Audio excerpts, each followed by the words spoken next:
y'all, it is Paula with Hillbilly Orchids. Welcome back to my channel.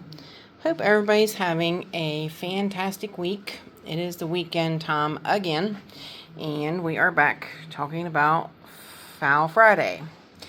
Only thing is, there's nothing different to report with the phals. In all honesty, they're still branching. They are still making buds. This spike is definitely got buds on it. So this plant went back to regular feed. It's no longer getting the high nitrogen. So yeah, there's nothing really new to report. They're doing what they're doing because the temperatures are dropping in here and the spikes are coming out and growing. They are branching. That one's almost as long as the original branch. So, yeah, they're just doing what they should be doing because the temperatures are cooling down. So, what I want to talk about is an update on Raquel. I know you guys all have not heard from him in a little while. I did not either.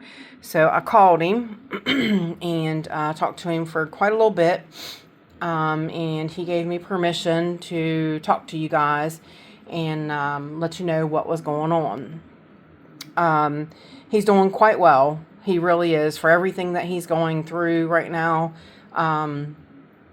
he's doing quite well.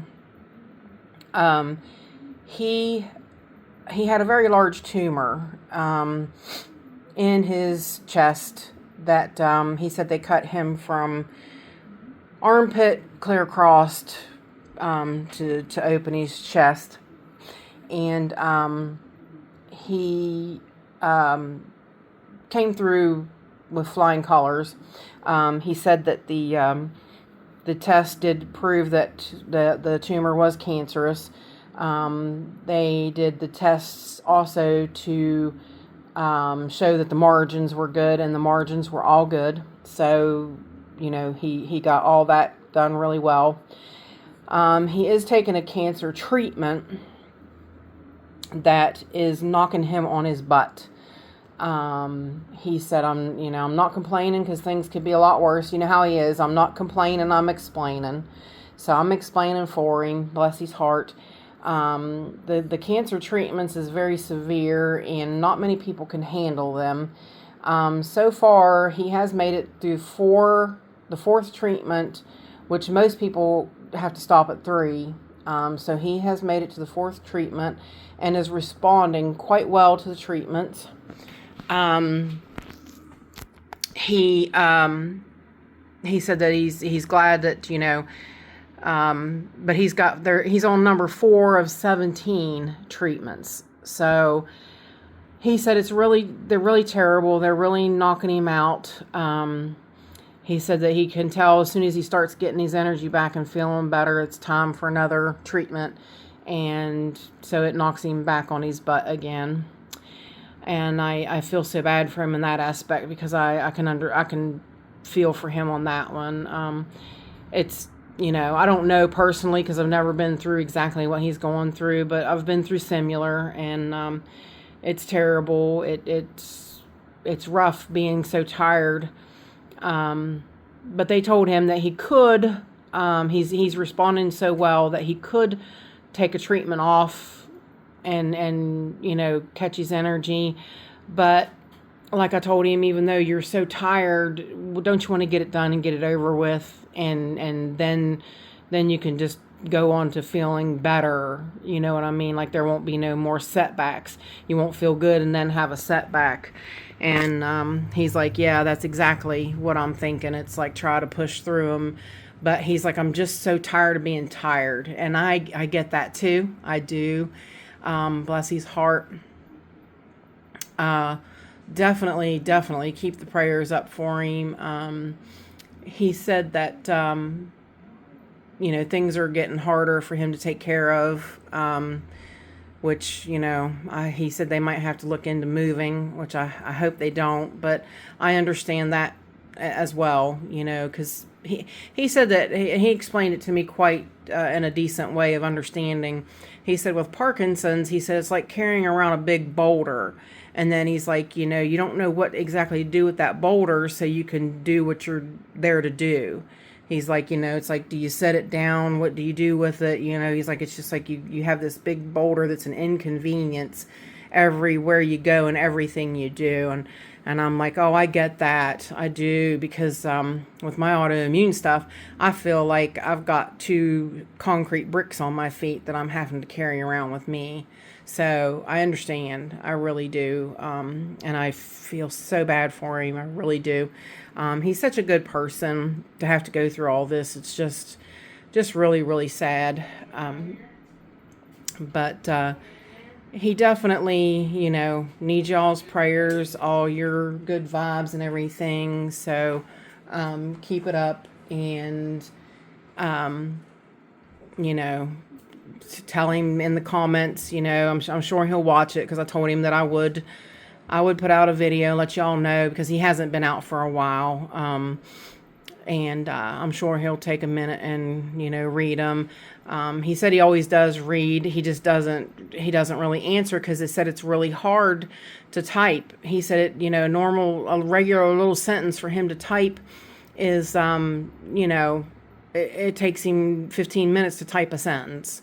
And I understand that. That's really hard to have to deal with. He's like, you know, I have to backspace it and fix it. And, you know, so he said it is hard. I told him eventually he might have to get one of those, like, good voice to text things that would help him in that, you know, so that he could still talk to people, because I know he misses that, you know, and getting to talk to everybody and everything. So, yeah, but that's kind of where things are at with him. He did come through the surgery really well, and he's feeling a lot better from that. And, you know, he is recovering.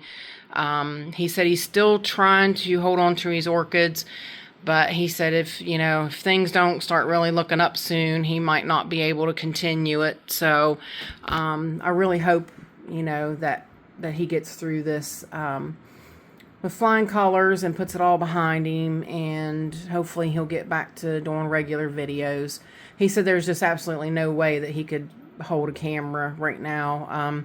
He said he maybe could do something where, just looking at the plants and not really talking or saying anything. And I'm like, well, you could do that. I'm like, if you want to, I'm sure people would appreciate that as well. They would love seeing, seeing his plants. His plants are doing great. He even put his catasetum in lava rock, and I'm just, I'm stunned at that. So I'm going to give it a try. I'm going to give it a try the Raquel way. And he's still feeding them, and they have not went dormant. So I'm real curious to see, but I'm hoping that he can hang on to the orchids long enough that he gets to see his catasetum bloom, because he hasn't ever bloomed a catasetum before, and I think that would be really something special for him to see. I sent him the Fred Clark After Dark and the Catasandra, and I sent him another one. I forget which other one it was, but I'd love for him to get to see him bloom. That would be awesome. So, but yeah, like I said, down in the comments, send him some love, tell him that you're thinking about him, but I just wanted to give y'all an update on how he's doing. And like I said, he said it was okay, so I wanted to get it done and let you guys know. I know y'all think about him. I did too, so that's why I went ahead and gave him a call, because I knew he was going to have the surgery, and I wanted to wait enough time, after the surgery. I didn't want to bug him, when he was really, really in recovery. So I was glad. We had a really good talk. We always talk about orchids and stuff and fertilizing, and that always gets his blood pumping. He always enjoys it. So we had a really, really great talk, and yeah. So hopefully he can, get all this behind him and return to us. And I'm sure you guys miss him too. So send all those good positive vibes and prayers and thoughts and everything to him, guys. So that'll do it for the Raquel update and the Phal Friday talk. So, if you guys have any questions, please put them in the comments. If you could like, share, and subscribe, I'd really appreciate that. If you could throw a hype, that would be awesome. If you could send a super thanks, that would be peachy. I'd love that. Thank you very much. And with that said, I do appreciate each and every one of you beautiful, wonderful people stopping by and hanging out with me. And bye for now, y'all. Till we meet again.